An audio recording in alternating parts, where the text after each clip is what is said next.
En los tiempos actuales, todas las comodidades tecnológicas que nos rodean tienen como un punto en común, además de la ingeniería que se utiliza para fabricarlas, el tipo de energía por el que funcionan, siendo la ya mencionada energía eléctrica. Independientemente en la forma que se presenta, ya sea alterna o directa, suple con una parte de las necesidades básicas de la humanidad actual y se abre paso hacia otros rubros donde en un principio no se creía posible utilizar la electricidad como principal fuente de energía. Ahora bien, retrocediendo un poco, ¿cómo se produce esta energía? ¿Cómo se transporta esta energía? Y por último, pero no menos importante, ¿sufre algún cambio de camino a los centros de consumo? Todas estas interrogantes se responden al conocer un sistema con procesos clave que permiten tanto la creación, transmisión y distribución de la energía eléctrica por vastas distancias a lo largo del mundo, llamado de manera concreta sistemas eléctricos de potencia, que, como lo indica su nombre, se manejan tensiones elevadas en la mayoría de su proceso. Ahora bien, ¿qué es un sistema eléctrico de potencia? Podemos definirlo como una herramienta de conversión y transporte de energía.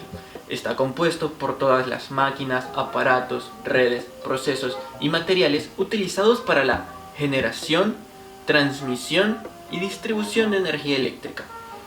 Todos estos conceptos mencionados anteriormente son parte del proceso que efectúan los sistemas eléctricos de potencia. Y si tenemos que conceptualizar la función de estos sistemas, podemos decir que se basa en abastecer a todos los usuarios con energía eléctrica tan económicamente como sea posible, en la cantidad deseada y con un nivel aceptable de calidad, seguridad y confiabilidad. Ahora, adentrándonos un poco más en el proceso de estos sistemas, podemos separarlo en tres momentos claves, siendo estos generación, transmisión y distribución. Cuando hablamos sobre la generación de energía, estamos refiriéndonos a la parte del proceso que corresponde a la producción de energía eléctrica. Se realiza en centrales térmicas, hidráulicas o de otra índole. Cuando nos referimos al proceso de transmisión de energía, estamos hablando sobre las redes de transmisión que transportan la energía en grandes cantidades, desde las centrales de generación hasta los centros de consumo. Y por último, pero no menos importante, la distribución de la energía eléctrica.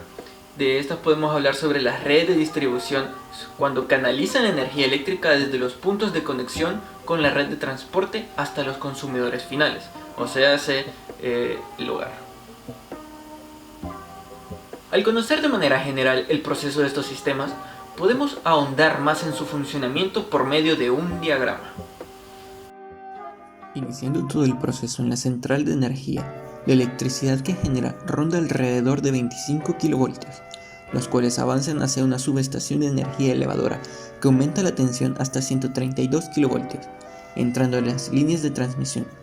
Al finalizar su recorrido por estas, llega hasta una subestación de energía reductora, la cual disminuye el alto voltaje hasta 66 kilovoltios.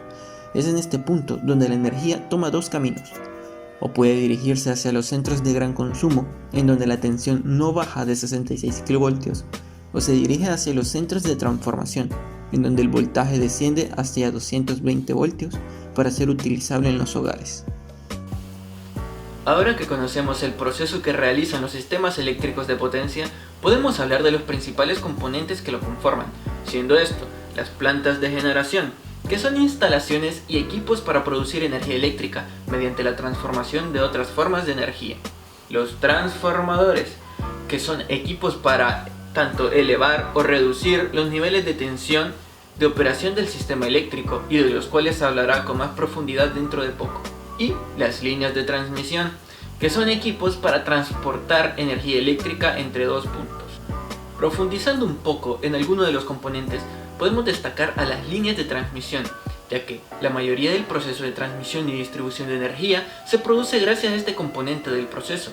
Ahora bien, las líneas de transmisión están compuestas por diversos elementos que permiten el correcto funcionamiento de los sistemas eléctricos de potencia, tales como conductores, Por esto es viaja la energía eléctrica para completar su proceso.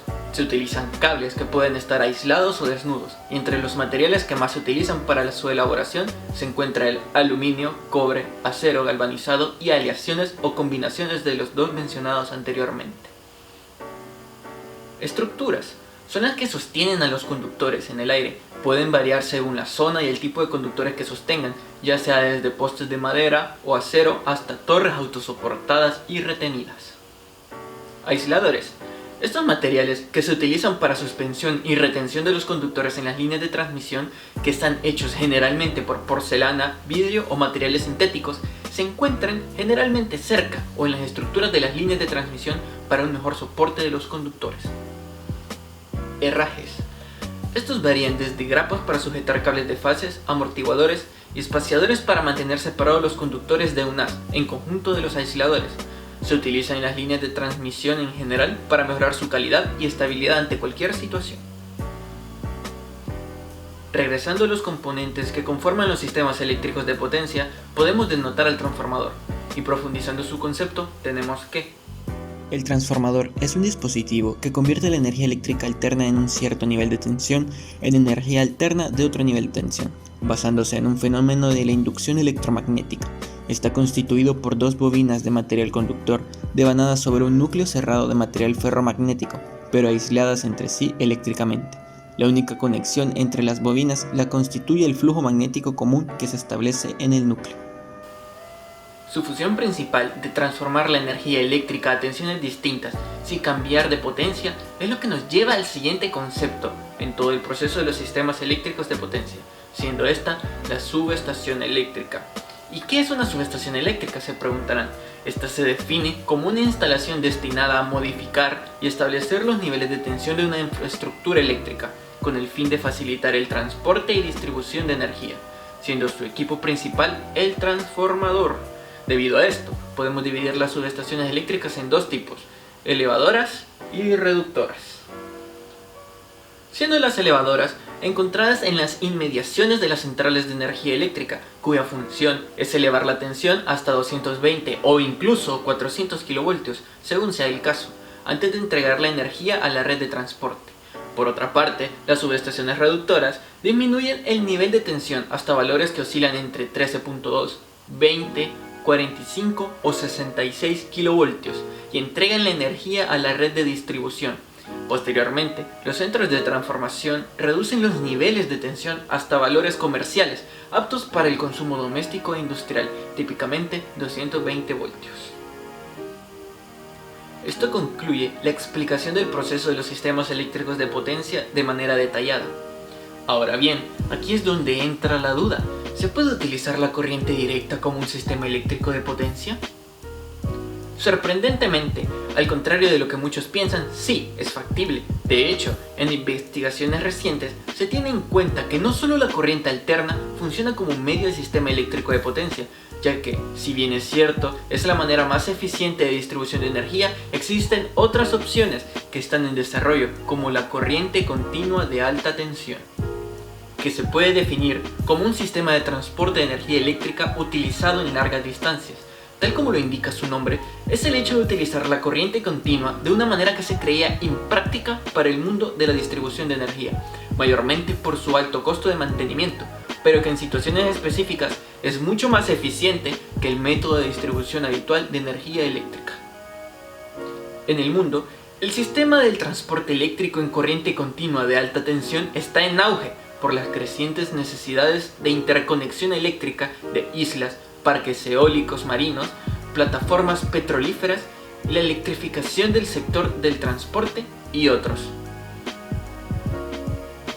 Pero se preguntarán, ¿existen proyectos recientes en esta tecnología? Déjenme decirles que sí, son relativamente recientes. Citando algunos, tenemos: en España, la primera línea submarina de corriente continua se puso en marcha en 2012 entre la península y la isla de Mallorca, con una longitud de 237 kilómetros y capacidad para transportar 400 megawatts de potencia eléctrica a 200 kilovoltios de tensión. La línea eléctrica alcanza una profundidad máxima de 1485 metros bajo el mar. Otro de los proyectos más destacados fue la construcción en 2015 de una nueva línea eléctrica entre España y Francia para aumentar la capacidad de interconexión con Francia. Para esta línea subterránea de 62 kilómetros de longitud, también se adoptó la solución de la transmisión de la electricidad en corriente continua, en este caso a 320 kilovoltios de tensión. Ahora que se maneja una percepción más clara de los beneficios que los sistemas eléctricos de potencia nos otorgaron, ya sea por su fiabilidad o por la cobertura que presenta a lo largo del mundo, tenemos presente que como un sistema en constante cambio está lejos de ser perfecto.